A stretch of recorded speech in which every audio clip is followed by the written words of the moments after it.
అంటే మనిషిని ప్రోత్సహించే వాళ్ళు ఉంటే ఆ ప్రతిభ ఎలా వికసిస్తుంది అనడానికి అది నాకే ఒక ఉదాహరణగా కాదు. అయితే అప్పటికి ఇప్పటికి ఒక తేడా ఏమిటంటే అప్పట్లో అవధానాలు చేసేవాళ్ళు చాలామంది ఓరియంటల్ కాలేజీలో చదువుకున్నారు. చాలామంది, ఏదో ఒకరిద్దరు నా బోటిగాడు తప్ప అందరూ అక్కడ చదువుకున్నవాడే. ఇప్పుడు ఈవేళ చూస్తే పరిస్థితి నల్లాన్ చక్రవర్తులు సాహిత్య సహా అందరినీ చూస్తే వీళ్ళంతా సైన్స్ అండ్ టెక్నాలజీ చదువుకున్నారు. అంతా బీటెక్లు ఎంటెక్లు వీళ్ళవి. వీళ్ళకి సాహిత్యంతో పరిచయం తక్కువ.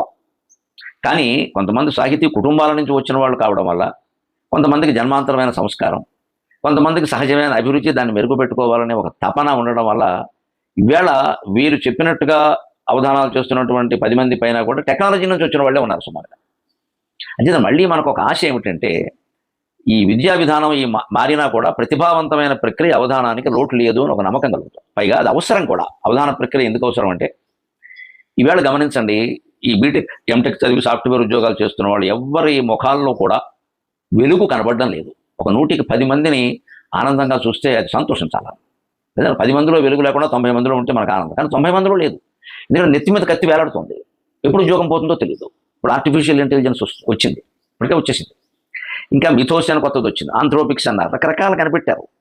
ఇవన్నీ కలిపి ఏం చేస్తున్నాయంటే ఈ మనుషులు అవసరం లేనటువంటి ఒక కృత్రిమ ప్రపంచాన్ని సృష్టిస్తున్నాయి. ఈ కృత్రిమ మేధా ప్రపంచంలో మనిషి ఎలా తట్టుకోవాలి? ఇది మీకు అవధానం ద్వారా నిరూపణ అవుతుంది, ప్రత్యక్షంగా నిరూపణ అవుతుంది. రేపు అక్కడ జరిగే అర్ధశతావధానం కానీ ఇతర అవధానాలు కానీ మీరు వచ్చి చూస్తే అసలు ఆ ఎదురుగా కూర్చోవడం, వాళ్ళు దిగ్ధంతులైన పండితులు వాళ్ళని చూడగానే ముందు ఉంటూ చెమటపట్టాలి, ఇవి అసౌకర్యం కాకపోయినా. ఆ స్థితిలో పద్యం చెప్పడం ఎంత కష్టం ఇది. ఇందులో మళ్ళీ స్త్రీలు ఉన్నారు, అందులో కుమారీలు ఉన్నారు. వాళ్ళు ఎలా చెప్తున్నారు? అసలు వయస్సు ఎంత 14-15 ఏళ్ళ అమ్మాయి సంస్కృతంలో అష్టావధానం చేయడం చూశాను నేను. ఎంత విచిత్రమైన విషయం ఇది. ఈ మేధాశక్తి ముందు కృత్రిమ మేధ ఏ పాటిది? మనిషి సహజంగా ఆలోచిస్తే అనేక రకాల ద్వారాలు ఇచ్చుకుంటాయి. మన సంస్కృతి చాలా స్పష్టంగా ఏం చెబుతుందంటే తపస్సు అంటే ఏమిటి?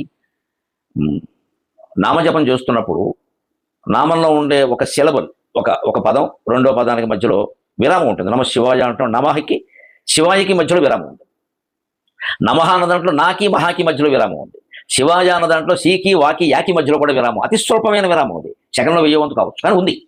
అక్షరాల కలయిక పదం, పదాల కలయిక వాక్యం. ఈ మధ్యలో ఉన్న విరామాన్ని చూడడమే తపస్సు అన్నారు శాస్త్రజ్ఞులు. మధ్యలో ఉన్న విరామం దేశాంతర ప్రాప్తం మధ్యే యత్ సంవిదో వపుః అని యోగ వశిష్టంలో చెబుతారు. ఆ మధ్యలో ఉన్న విరామం మీద దృష్టి పెడితే, నిశ్శబ్దం మీద, నిర్ధ్వని మీద దృష్టి పెడితే అదే దైవం, అదే తపస్సు, అదే నువ్వు, అదే నేను, అదే సర్వం కలిగిదాం. ఆ తపస్సు మీద దృష్టి పెట్టగానే, మధ్యలో ఉన్న విరామం మీద, మౌనం మీద దృష్టి పెట్టగానే ఏం జరుగుతుందంటే ప్రకృతిలో ఉండే సమస్త ద్వారాలు తెరుచుకుంటాయి అతనికి.